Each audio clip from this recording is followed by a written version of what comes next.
Inside the Birds is back. What's going on, everybody? Geoff Mosher and Adam Caplan here for another Inside the Birds presented by our friends at Ocean Casino Resort in Atlantic City. It is the exclusive Jersey Shore resort of Inside the Birds. Adam, it's an interesting time for the Eagles. They are knee-deep in OTAs. Now, today, they're going to have their second open practice, and Andrew DeCecco will be there, and he'll be reporting on it. So make sure everybody's dialed in to InsideTheBirds.com to get his observations. He did it last week, and on top of his observations, Adam, he wrote some good stories on some key figures for the 2024 season. Tyler Steen being one of them. We've talked about the importance of Tyler Steen kind of taking over that right guard position, or at least getting the first shot to do it.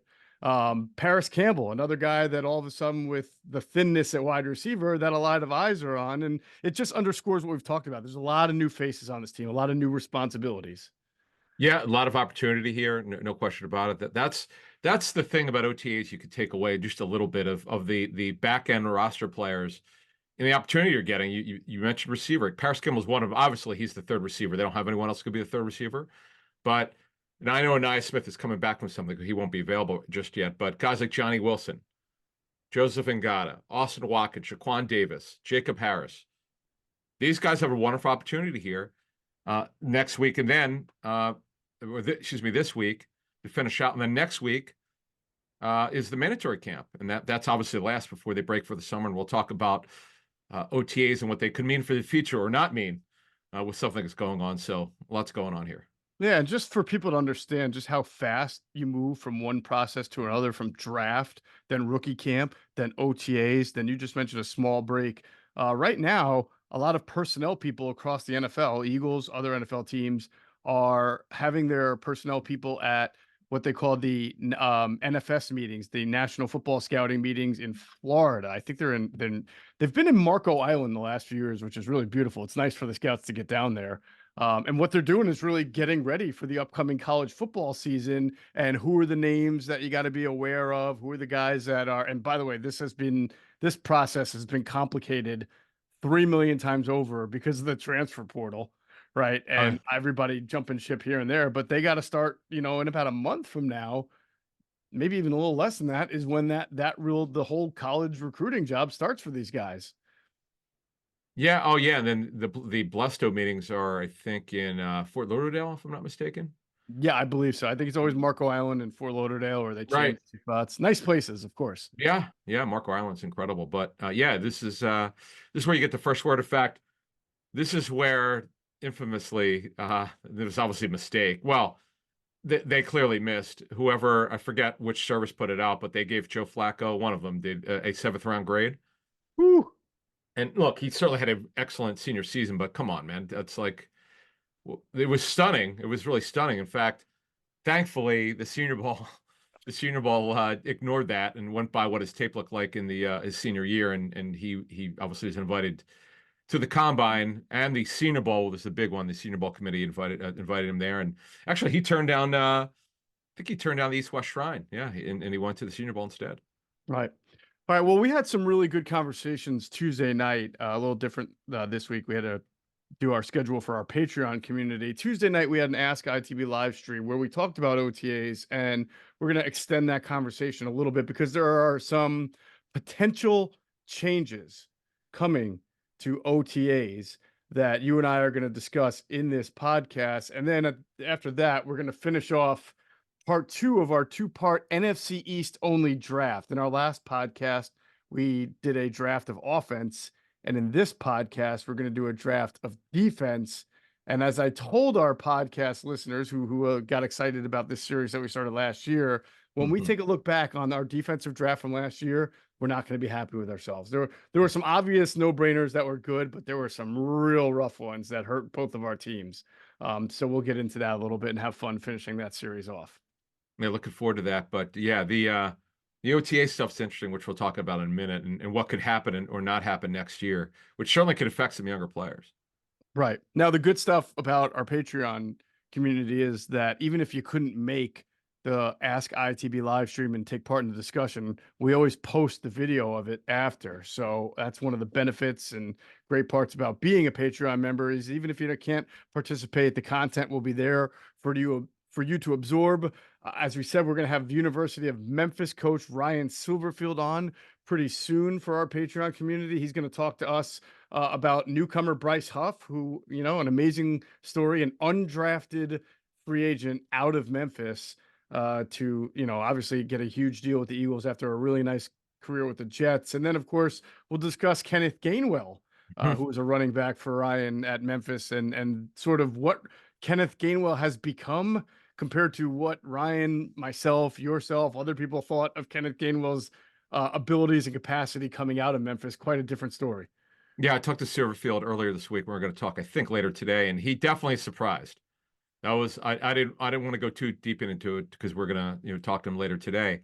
But the Bryce Huff stuff is certainly unique. The information he has. In fact, Ryan updated me. He was actually the offensive line coach on the staff under and the head coach then is now what I think the Florida State head coach. But the bottom line is Ryan knows Bryce Huff really well. In fact, I think him and Jake Elliott might have been there for 1 year or missed each other, but he knows Jake. He actually said he talked to him recently, and he said it's really cool. The former players check in a lot. Huff's checked in. He's Kenny. He Ryan was the head coach when Kenny was there. In fact, Silverfield came on our show 3 years ago. Yep, and kind of broke down what he thought would happen, and like we all were wrong. Like the guy who coached him in college, he thought, like most NFL people, thought he would have a specific role in terms of catching the ball. We saw it earlier in his career, but not so much now. We'll see if in his final year of his rookie deal, we'll see if it reemerges. But sign up for a subscription, patreon.com/InsideTheBirds. Join us. And next Wednesday, we have our chat, which we do usually about 8 p.m. Eastern. And you always can see the transcript there. And by the way, that's on Discord. We have one thing before we move on here. We love joining in the Discord chat or just talk. Nothing scheduled sometimes. We just show up and we start conversing and exchanging ideas and information. It's pretty cool. Right. Also, you've got the latest contract details from AJ Brown, which is a fascinating contract that are up on the Patreon channel as well. So listen, if you love the Inside the Birds content, you love the extra intel, you got to get involved in the Patreon community. That's patreon.com/InsideTheBirds. All right, we're going to talk about these OTAs and the possible changes and what they might mean for the future of organized team activities. Let's pause real quick to hear a word from our friends at Ocean Casino Resort in Atlantic City. Go to get your game on. Go for the beers. Go for the cheers. Go for the hit and the hits. Go for the stakes and the stakes. Go to get your parlay on. Go to get your party on. Go for the scene. Go for the screens. Go for the gallery. Go for the win. Go to Ocean. Visit theoceanac.com to plan your visit. Okay, OTAs, Adam, as we know, I mean, they've already changed like 1,000 times over since I was originally on the beat in 2005. So I don't know. I mean, I guess it doesn't surprise me that there might be another change coming, but this one, more radical than even the changes that have happened so far. This is from a report that came out from the NFL Network. I'm going to let you go into detail. I'll give the umbrella where the basic concept is to get rid of the spring OTAs, give the players that time off. And by the way, this was an idea put forth by the Players Association. And then start the camps, or almost like a baseball style of baseball. You have a month of training camp, and then you go into the season where you would start sometime mid-June, maybe July, and then you have your camps before you get into training camp and then the season. Right. I don't know. See, the thing that, and I get it's just a proposal and it may not go through, and we'll get into why not all the players want it but enough want this to happen. We'll explain why. But what we don't know is there going to be a break? If let's say the all-season program doesn't start in May, which is eliminating OTAs, and it starts in mid to late June. And I know it's going to go longer on this report. And as I also understand, the whatever what you want to call it, I don't know what they're going to call it, because there's going to be a mandatory camp. Because remember, the mandatory camp wouldn't is in June. It's not May. So are they going to get rid of not only OTAs, the mandatory camp, or just have one camp that's 4 weeks instead of two? We don't know. We have not seen the proposal yet. We just know it's been out there, and we heard from other people some details. But the big deal from the NFLPA standpoint, it goes really back to the 11 CBA. The big deal in that one is they had enough. The players, they didn't want to be bothered when they're working out in March after the season was over, and in April when they go in and lift. They don't want to start talking football. They just want to clear their head, just go in and do the work and leave. And that was a big thing for them. And the owners, as a give back, they're like, "Oh, you want that? Okay, we'll be happy to give you that, because by the way, it doesn't cost the money." Coaches hated it. A lot of the front office people hated it because they want these guys talking football, but players didn't want it. So the owner said, "Okay, we'll give you this, but we want this." So they got it. It's called a give back. So moving this forward, what it sounds like is you're gonna eliminate the May OTAs. There's gonna be some sort of workouts leading up to training camp. What we don't know is if there'll be a break between, because I like your analogy of the spring training. You just go right into it. There's no break. Right. You know? Right. So that we don't know. But and by the way, with this proposal, training camp will be longer. Instead of like 3 weeks, maybe it's 4 or 5. We don't know that. Which, by the way, coaches would love that. So there's got to be a give and take here. But again, it's the owner's decision. They have to say yes, and we'll see how much input they get from coaches and front office people. Yeah, I think you're hitting on a good point. The owners will say yes, not because of this is the best interest of the players and the sport and the coaches. The owners will say yes because in the end, that's going to get them closer to an 18th game. That's going to get them more money. Yeah. That's the bottom line here. I mean, we talked last podcast, like I guess last week, about how ridiculous the schedule is for some teams because of all these now primetime games, and the owners don't care. They don't care if there's only 4 days in between two road division games. They just want games on prime time, making huge money from, I like to say networks. It's now streaming services as well, but it's all networks to me. And that's all they care about. You can absolutely say this would be terrible for rookies. And even some newcomers, young newcomers, because, you get a new coaching staff, you get a new playbook, and then you have April or maybe March, April, May, June, and you're not doing anything with it until you report. So that's tough. I mean, I've always felt like there was an advantage, or at least an upside to, all right, I just got drafted. I'm going to come. I know I can't talk to coaches yet, but at least I can get a playbook. I can get integrated. And then OTA rookie camp is not too far later. I can at least start to get out there and practice at. To have months go by, I don't think is really great. But again, the quality of the product is never the priority here. It's for the players, it's how much off time can they get, right? And for the owners, it's how much money they can get. So who cares if nobody knows how to tackle in September? You're gonna watch, right? We're gonna report on it, and a million people are gonna watch it. I know. It's so you're so right, because I remember the uproar in social media and just league observers about how bad the football would be. Look, the tackling, there's definitely something to it. The tackling early on in the season, since the 11 CBA, is the first month is not very good. The football's not great, and it's also part of, though, from an offensive standpoint. If you switch, if you go to the other side of the football, defense is typically ahead of the offense in terms of crisp passing game. You see some just not great quarterback play early on, more often than not. But then by October, everything evens out, and it's great football. But yeah, you're right. The owners care about their pockets, and they leave it up to general managers and also the competition committee to take care of scheduling and rest and all that, and between them and the clubs. And they get it right. The competition committee does a phenomenal job.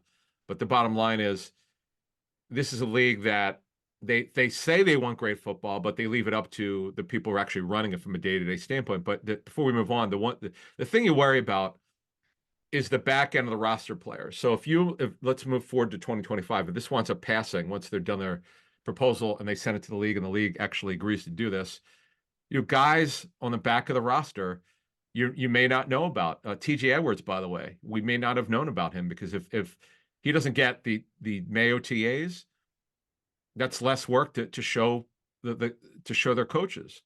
Right. Andre Sam, who's a guy who I know the Eagles are pretty excited about moving forward here this year, who's a safety out of LSU and in a position where they can use some depth. How many reps is he going to get? Right. Guys like that, the back end of the roster guys, this is not good. And, guys like, and here's another thing, guys like Johnny Wilson, not that he wouldn't make the team, but it's just a chance where you have a wonderful opportunity. They don't know who their number 4 receiver is. They don't know who their number 5 is. If they want to keep 6, they don't know who their 6 is. Right. And Shaquan Davis, a guy who's got good size, Eagles gave some guaranteed money to. Jacob Harris is looking to restart his career. This is 2025. If he's only going to be working with all the whole roster, how many reps is he going to get? That's the Yeah. question.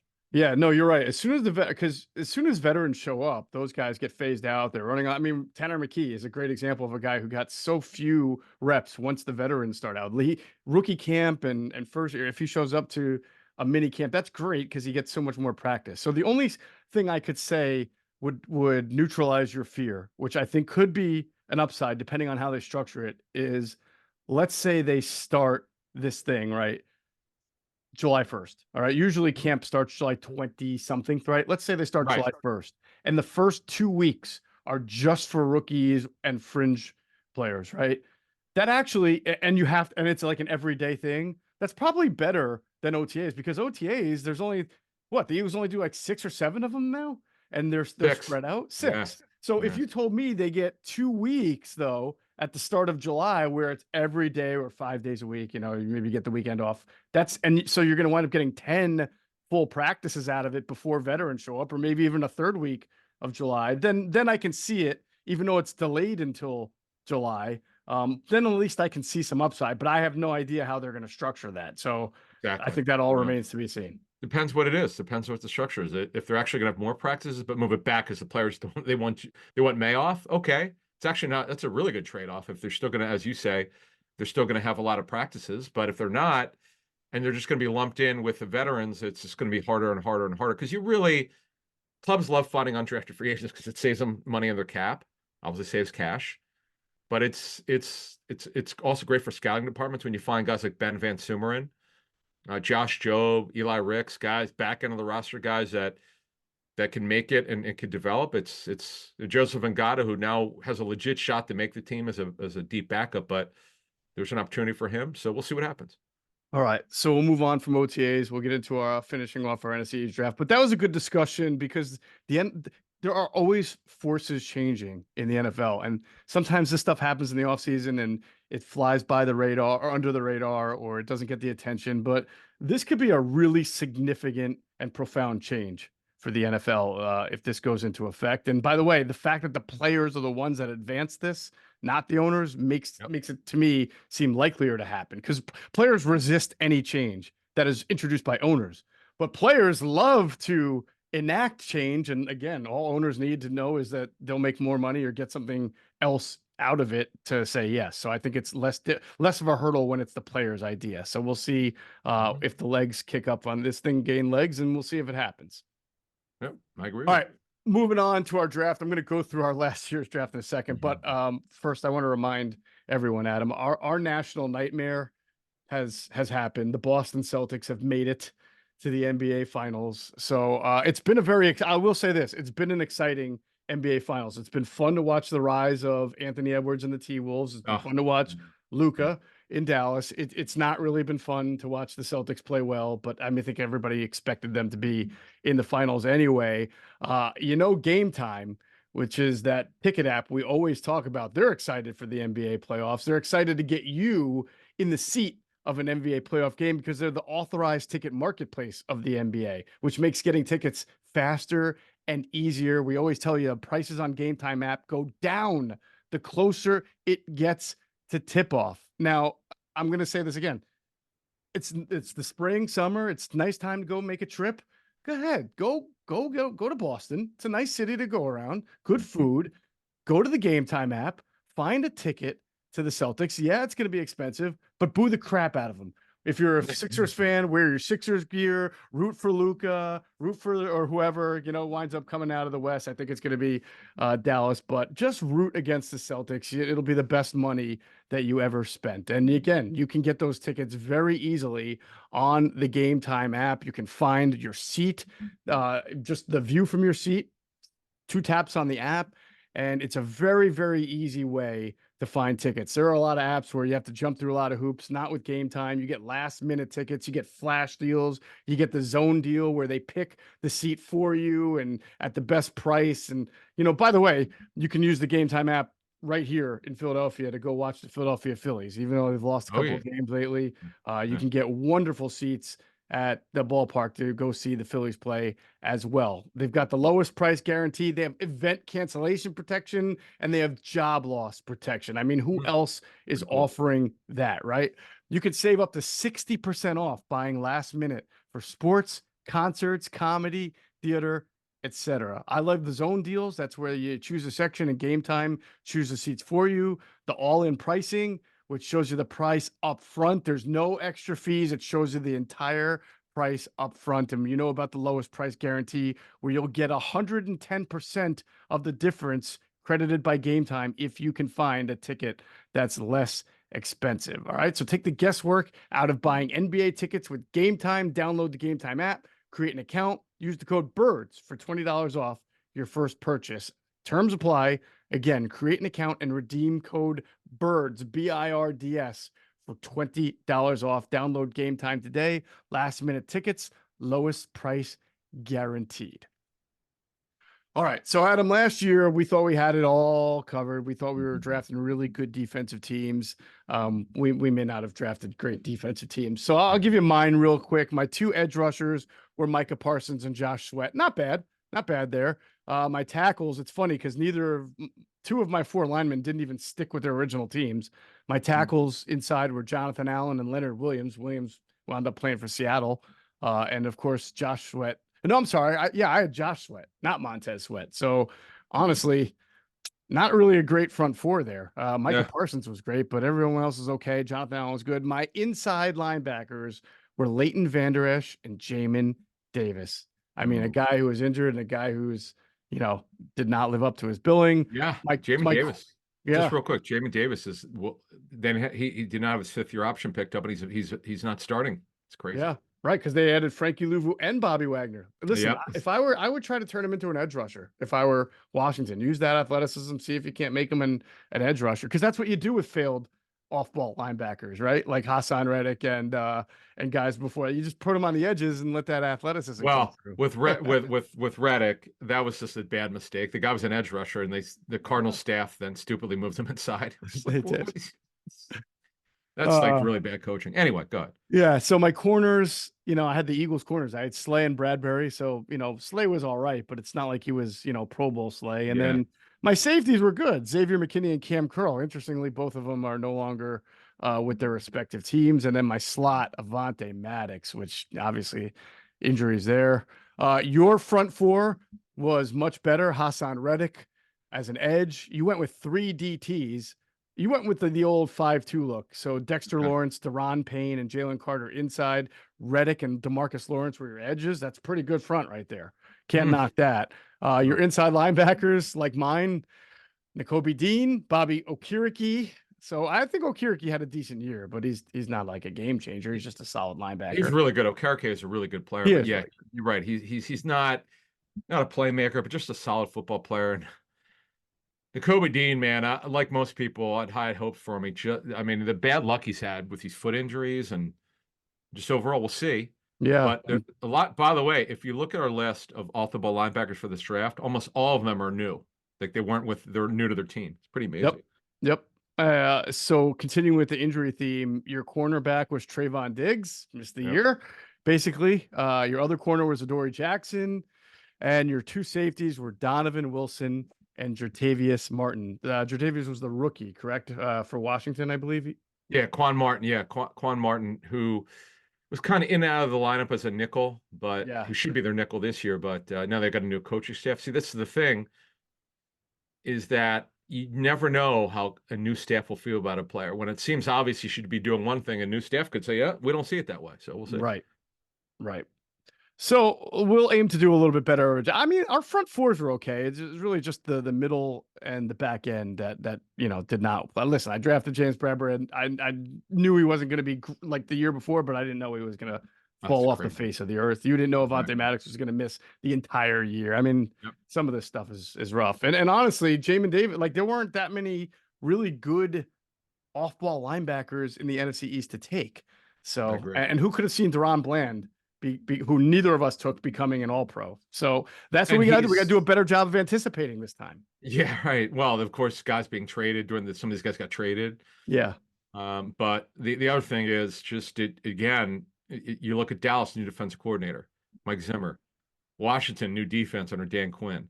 Eagles, the real Vic Fangio, not the Fangio defense, but the real Vic Fangio running his defense. So yeah, that means a lot. A lot has changed. Oh, I'm sorry. All four have changed. I forgot. Yeah. Wink Martindale's out. Now you've got Shane Bowen who runs a different 34. Right. Jeez. Crazy.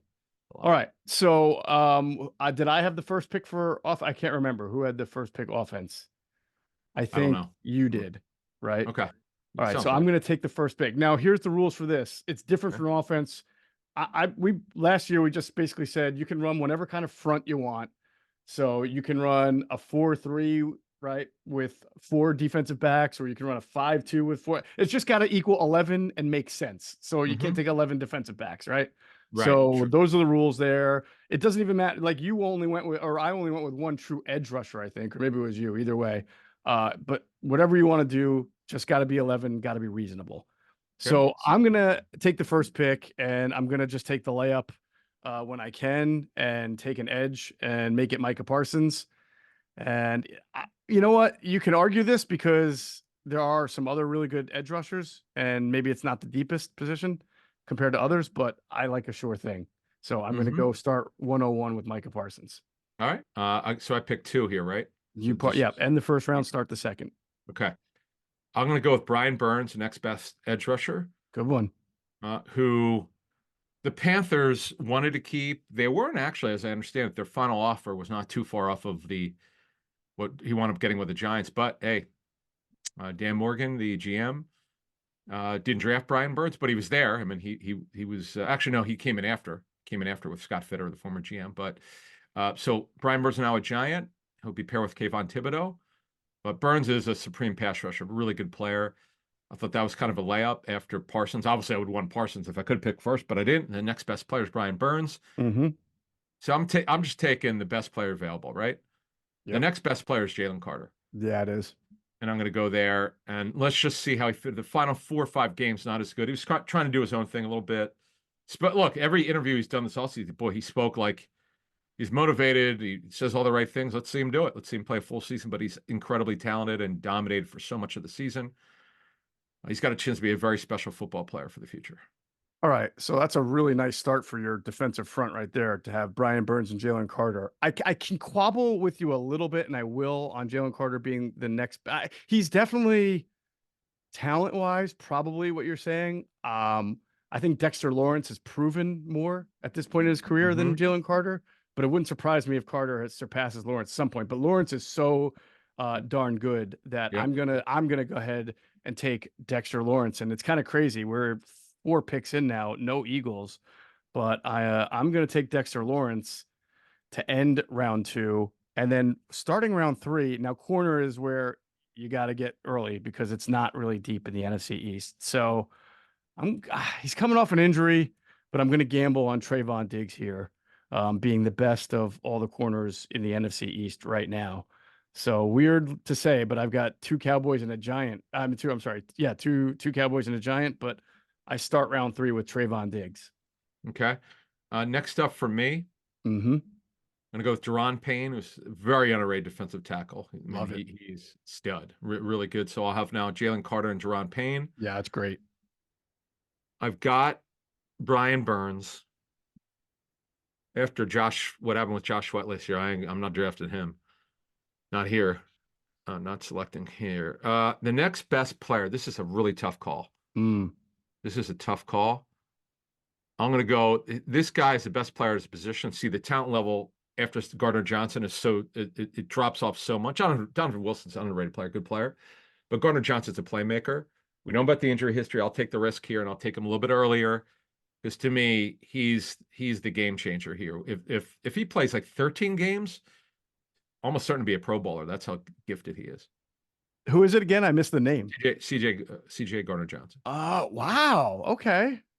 I get it. Safety is a position here that there's just Look at the drop off. there's a huge drop off. And in fact, you doing that means I'm gonna have to hope that one of the guys I take is gonna outperform maybe what's expected.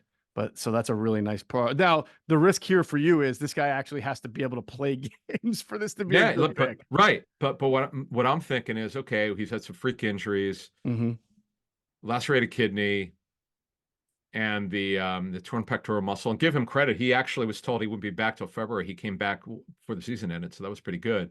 Right. But he's one of the most talented safeties in the National Football League. He's a game changer. The Eagles wanted him back 2 years ago. Gardner Johnson kind of thought he was worth more than he wound up getting. He learned the hard lesson of business, but he's back, and good for both sides to work together again. It didn't look good, by the way, when he left. Right. How about that? Who would have believed it? But he's back, and he's my guy here. Yeah, I like it. It makes a lot of sense. All right. I am going to end round 4. We're going to take the first Eagle here to end round 4, and I'm going to go with Bryce Huff. So I give myself Micah Parsons and Bryce Huff as my edge rushers with Dexter Lawrence. I mean, this is shaping up to be a heck of a front 4 right here. I'm going to be like Vic Fan. I ain't going to have to blitz with those 3 right there. And then starting round 5, and this is because the position I believe is thin. So I want to get the guy I consider the best at the position. That's inside linebacker, off the ball linebacker. I love this guy. I think NFC East fans are really gonna get to know him more now that he's in this division and not with the Panthers. But I'm going with Frankie Louvu here. Yeah. And I'm really happy with how I look up the middle, having Dexter Lawrence as a nose tackle / interior tackle, and then Frankie Louvu behind him.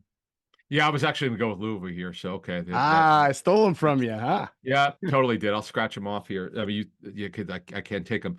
Now we've got issues. Now we have issues because now that my board, it's like the fantasy draft. When your board gets hit, you're like, oh man, what do I do now? So you just try to take the best player, right? You just try to take the best player. So I have Carter and Deron Payne. I'm tremendous up the middle there. Corner, it's not great. I'm gonna take Darius Slay. Okay. Thinking that this is the swan song he puts together, and he had his knee surgery in the offseason. Maybe that had something to do with him not being as good as he usually is. And I know he's an older player now. I mean, he's one of the top 3 oldest corners in the National Football League. So that's not a great thing to have, but he's been a great Eagle, no question about it. He's now 33 years old. But because when you look at the cornerback drop off, man, Quinyon Mitchell's a rookie. You just don't know what you're going to get. He's a good fit for the scheme. You took Diggs coming off the ACL. Yep. Ron Bland is a feast or famine type player. That's the thing with him. But I'll take Slay. And then after that, I'll take Bland because he's a playmaker. That's smart. That's smart. Are you now? Listen, I'll give you the opportunity here. Are you going to take Bland as a nickel, or are you going to take him as an outside corner and still live yourself a chance to take a nickel? Let me take a look. I'm going to assume Diggs will be ready for the season. So the question is, I mean, they don't. Gilmore was on them, and he has not resigned. So right now, you're looking at Bland as outside. Oh yeah, he'll be my outside corner, which he played last year. Yeah. All right, good stuff. Excellent. So that is how you start round 6. So right now, Brian Burns, Jalen Carter, Deron Payne is in your front, and your back end, Darius Slade, Deron Bland, Gardner Johnson. So there's, offense, we were like getting a little murky. There's some pretty good defensive talent in this NFC East. All right, so I am going to finish up round 6. A little bare in the back end outside of Diggs here.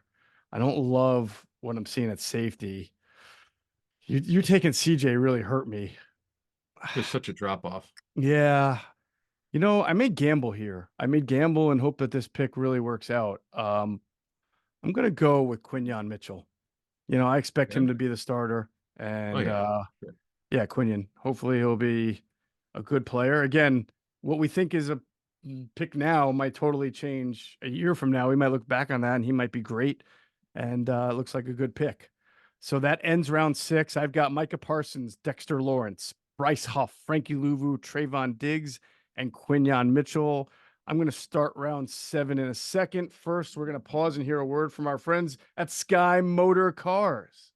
Sky Motor Cars in Westchester is a different sort of dealership. All it takes is one look at their Highline pre-owned vehicles that people all over the country want and need. Owner Brett Schulter makes sure you don't spend a dime of your money before you purchase the car. Sky Motor Cars allows you to make all the decisions regarding your next vehicle. At Sky Motor Cars, you never have to spend more than necessary. Visit SkyMotorCars.com today or call 610-918-7225. And if you stop into Sky Motor Cars out there in Westchester, PA, make sure you tell them Adam and Geoff sent you. You will get a great deal. And also, if you can't stop in, just go to SkyMotorCars.com. All right, Adam, I'm sort of now deciding between, do I go somewhere where there's some thinness, or do I just get a really good impact player? I mean, I can't let you get this guy because then you might have the greatest front of all time. So I'm going to go ahead and just take Jonathan Allen and try to give myself the greatest front of all time. Parsons, Dexter Lawrence, Jonathan Allen, and Bryce Huff. I'm loving that front four right there. No, right. The only question is Huff. He's such a wild card because he's never been a full-time starter. Correct. But that's the only question that you have there. All right, so I'm up for 2. Yep. Ooh. Well, I'm gonna knock this out. You got Louvu from me, so I'm gonna take Bobby Wagner, 1. He's still playing at a high level. It's absolutely a Hall of Famer. What a story he's been. He's gonna look real weird in a Commander's uniform. Mm-hmm. I don't love having 2 older players. Bobby's turning 34 next month, but he's still a stud, and we'll go with him. And then the next thing is, do I take another inside backer? The rest of the edge rushers are just okay. There's no one I'm really like, over the top with. I'm going to go with Bobby Okereke here, just to line up 2 really good off the ball linebackers, 2 ILBs in this, for that matter, depending on the scheme. So there you go. Now I don't need to draft an inside backer, and I thought about Devin White, but he's just too inconsistent. If we were doing this thing in October and he was playing well, I probably would have taken him earlier. There you go. I like it. I think at this point, I'm resigned to just biting the bullet at safety and relying on some young players. So I may not go safety here. I mean, I've got Diggs and Mitchell. I need an off-ball linebacker, 2 safeties, and a nickel. I may get a little creative. You know what? I'm gonna go with Malik Hooker. Okay. I'm just gonna go sort of reliability here. He's always hurt, but when he plays, he's a pretty good player, and hopefully he stays healthy. Okay. So that would be that me ends. I'm ending round 8 here, I believe, or 1, 2, 3, 4, 5, 6, 7, 8, and you've got 1, 2, 3, 4, 5, 6, 7, 8, right? Yeah. So do I have to pick another one then, right? I have to start round 9. Yep. All right. Let me get. I'm good. Hey, you know what? I'm going to gamble on upside right now. Yeah. And if he gets hurt, I'll only have myself to blame. But I'm going to take Nakobe Dean. Okay. I got Frankie Louvu and Nakobe Dean as my off-ball linebackers. A lot of upside, and I mean he's just an all-around jack of all trades player. I mean, does everything, a little bit of everything. Great story. Really is a good story. So, all right, I'm up for 2. I've got Burns. I need another edge rusher. It's a biggie. We'll see on that. I need I'm good at corner. I need one more safety. I'll take the other Dallas safety and Donovan Wilson. Good, solid player. Yeah. See, Jeremy Chin, you just don't know what you're getting. He was awesome in his first year. He's never been the same, really, quite frankly. Yeah, I had the same concern. You sort of like the name, but you don't like the fit. Yeah. But they play 4-2-5 at Washington, so he might be the coverage safety there for them. But anyway, so I've got my safeties locked up here with Gardner Johnson and Wilson. I need to draft another one. I got my off-the-ball linebackers done. I got my corners done. I need a nickel. I need another edge rusher. I mean, you could play a traditional base and go with a third line inside linebacker if you wanted to. I'm not gonna, blame you for it. And that's up to you. Nah, I'm gonna put most Yeah, I wouldn't teams. do that either. Yeah, most teams play two linebackers anyway. So more often than not. I will go with. You know what? I'm going to go with Josh Sweat. Why am I going to go with Josh Sweat? You look who's coaching now with Mhm. Vic Fangio coming in with the discipline. Now that everything's turned serious, Josh Sweat is he took a pay cut to come back. He knows he's got to get himself together. I'm going to take a bet here on the Josh Sweat gets himself together and becomes the player he used to be. And Mhm. look, clubs love guys when they're on a final year of their deal, or in this case, they like when the guy's got some motivation. He sure does. So we'll go with Sweaty here. You know what I find really fascinating about that pick, Adam, is that we have now both completed our front lines, and nobody has taken Kayvon Thibodeau, nobody's taken DeMarcus Lawrence, and nobody has taken Jordan Davis. I mean, you're talking about a first round pick, a top 5 pick, a top 15 pick, and DeMarcus Lawrence, a multiple time Pro Bowler. That's pretty fascinating. That's good. That's us anticipating, right? Maybe some guys starting to like Kayvon not having the year that he had last year. I could have taken Kayvon Thibodeau over Bryce Huff, but I went with Bryce Huff. Yeah, I I mean, mean, Kayvon Thibodeau had Thibodeau, 11 sacks, I think, last year, 11 or 12 sacks. right? But that just goes to show you, as Cosell says, you got to grade every sack. He's really not. He's an okay football player. He's nothing special. Right. Actually, individual play is like Huff is more explosive, but Thibodeau he's long, he's strong. It's just a matter of there was a knock on him from the stiffest category, but yeah, he did Mhm. put up some sack numbers. DeMarcus Lawrence is 32 years old, so he's had a lot of injuries in his career. But yeah, it's not much left on the edge rusher group. All right. So I have to end round 10 and then start round 11. And both of these have to be defensive backs. I need a safety and a nickel. I am going to, I'm having a little debate here because there are 2 prospects who are rookies that I really, really like. Actually, 3. But 2 for the nickel spot. One of them is Cooper DeJean. The other is Mike Sanderstill. I really like Mike Sanderstill. And, for me to say something nice about a Michigan player is a lot. And I think he's going to wind up playing nickel.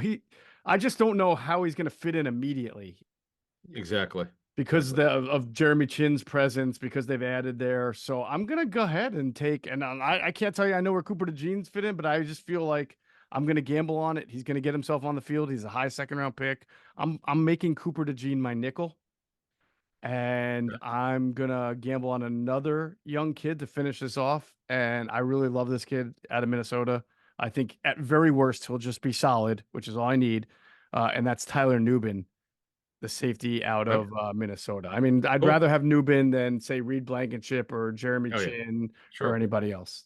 Sure. All right. So do I have one player pick left or You 2? have, yeah, you just have to finish it out, and you need a nickel back. Okay, that's all I need. All right. So wait. Oh, I could take Maddox. You could take Avonte Maddox. I'm going to take the gamble. I mean, the guarantee in his contract's not very much. Wow. I'm gonna feel like somehow, and look, he's just got to stay on the field. Everybody knows it. It's fascinating. The guy, when healthy, is a really good football player. He's got versatility. He can play safety or corner, as we know. Well, he's played outside corner before, but it didn't work for it. When they asked him to do it years ago because of guys were hurt, it did go over very well. But Mm-hmm. he's on a 1-year deal. They only guaranteed about 875,000 of his $2 million. So it's got a lot to prove here. The guy's done it before when healthy, so I'll go with Avonte Maddox. Listen, man, I got to applaud you because you're taking a high risk, player here, high reward because he's a good Yeah. player when healthy. But this guy might not make the team. I mean, Ah, honestly, but I mean, the odds are he'll make it because he's their best nickel. But Mhm. I say that it depends on how if they play Eugene circulates a nickel slot, not a nickel safety or nickel outside. Mhm. That doesn't help Maddox, who's on a 1-year deal where the guarantee is less than $1 million. So that on your Right. point, yeah, it a lot plays into it. The chances are better that he'll make it than he won't. But they've already cut him. We Right. should not forget about that. So he's certainly not a lock, and we still don't know enough about DeJean's role yet. It's evolving. We'll see. Yeah, I mean, you could have played it safe and said, "Hey, Benjamin St-Juste has played some nickel for Washington. He'll probably be on the team." But no, I like that you went high risk, high reward there. Mhm. So that is our draft. I'm going to go real quickly through your team now. Brian Burns, Jalen Carter, Deron Payne, and Josh Sweat up front. Your off-ball linebackers, Bobby Wagner and Bobby Okiriki. And your secondary is Darius Slade, Deron Bland, CJ Gardner-Johnson, Donovan Wilson, and Avante Maddox. And then my defense, my front four starts with Micah Parson, Dexter Lawrence, Jonathan Allen, and Bryce Huff. My off-ball linebackers are Frankie Louvu and N'Kobe Dean. And my secondary is Trayvon Diggs, Quinyon Mitchell, Malik Hooker at safety, Tyler Nubin, the rookie at safety, and my nickelback is the rookie Cooper DeJean. Again, you can email us at insidethebirds@gmail.com. Reach us on Twitter at InsideBirds. I'm sorry, X at InsideBirds, or YouTube, anywhere that you can leave a comment to tell us what you think of our teams. Who's better? Who do you like? You can rip us both if you want. Certainly, we deserve that too.